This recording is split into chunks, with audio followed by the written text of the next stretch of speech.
And then, of course, there's the perfect post. Now that I have some social media, I actually want to get a really good post out there. So let's talk about what makes a perfect post.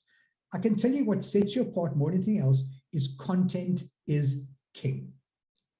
I can tell you right now, content is king. You need to spend, or queen, if there are anyone out there, you need to understand what kind of content. Each time you set out to do something, you need to understand what was the idea behind your content. Was this particular bit of content sales driven? Was it about brand growth? Am I sharing something that's newsworthy? Am I going to ask questions, or am I going to run a giveaway or a contest? It's very important that you understand that you don't try and get all 4 or 5 or 6 things into the same post. Understand I saw such a brilliant thing the other day. It said social media is about 1 inch thick and 1 mile deep. And before you get excited, this is about social media.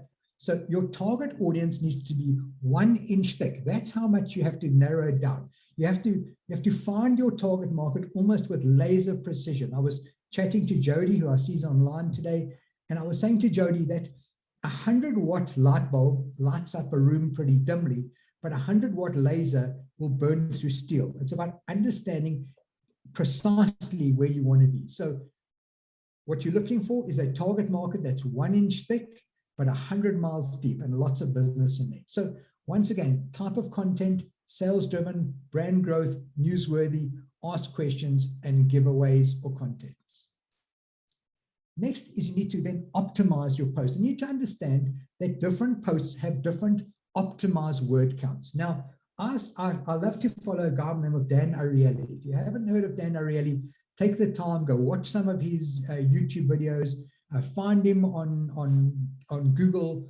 Unbelievable. What this guy does all day long is research everything. He can tell you that when you post an Instagram picture, which filters work better than other filters, which colors work better than other colors. So what these guys are, they're researching, and they're saying that the optimum word count for any post on Facebook should be between 40 and 80 characters. On Twitter, they suggest you try and use all 280 characters, Instagram 150 characters, LinkedIn 50 to 100 characters, and YouTube titles around about 70 characters. I'm just going to quickly have a look at the questions over here. What's the name? Dan Ariely, A-R-I-E-L-Y. Sorry, here's a question from Jody. How do you work out how deep to go with the layers, e.g. market, sub-market, niche? So Jody, when I'm looking for my actual market, then I'm looking to kind of micro niche. I really want to speak to someone in particular. What I want to hope is that those group of people that I'm speaking to, they're a mile deep. In other words, there's so many of them that I can make money from them. So understanding that getting the right post has got to do with optimizing your platform. And then also use hashtags and mentions. They're a great way to get your posts out there. Now, please, if you're a Facebook user, stay away from hashtags. People that use hashtags on Facebook, it kind of looks like you took your whole YouTube post and you you took your whole Twitter post and you copied and pasted onto it. But what I like to use on Facebook is I like to use mentions and ads in the hope that the people that I'm mentioning will see it and share it. Now, I'm not sure what my latest count is, 3,750 or 2,700, doesn't really matter what that number is, because Facebook ensures that only about 120 to 130 people actually see my posts each time I post. So I don't want to count likes. I want to count shares. I want to get people to share my post for me. That's more important than anything else. I know when something goes viral, it hasn't gone viral because I got a lot of likes. It went viral because I got a lot of shares.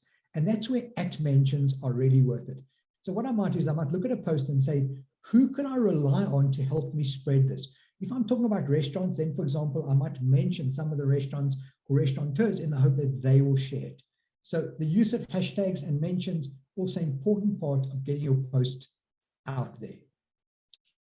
Images and videos, I cannot tell you how important it is to use high quality licensed images. And when I say licensed images, I mean, you're not going there onto Google Images, finding something that still has those little lines across it, or still says RFT 123. There are so many amazing places to find high quality images.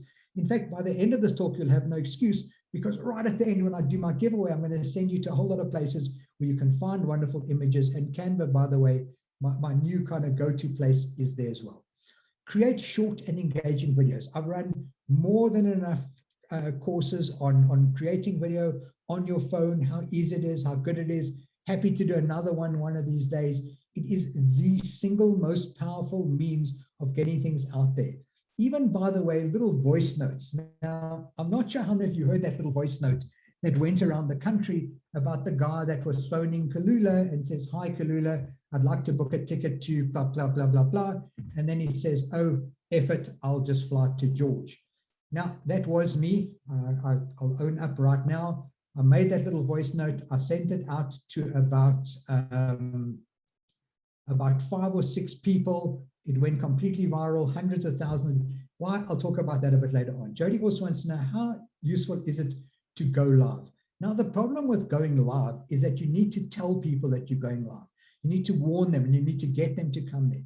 So I find it more important that you actually do the recording and then post it is probably more important than the actual live posting at that particular moment. So once again, quality over quantity. That's another thing. I get so many people. And how do you know when one of your friends has got caught up in a multi-level marketing scheme? Well, they start posting the same thing over and over again. It starts off with 300 posts about how wonderful life is, then 300 posts about how tasty the shake is. None of that builds trust. None of that builds authenticity. Your job is to build trust, authenticity, following, and engagement. That's what it's all about. I have been doing this for years. I still get it wrong. I still post something. I think it's unbelievably clever, unbelievably funny, unbelievably informative. I go along and absolutely nobody's liked it and shared it. And I have to go back and reassess and say, okay, what did I get wrong? And I do that with almost every one of my posts. I say to myself, what did I get wrong and what did I get right with this particular post? So quality over quantity. Spend the time.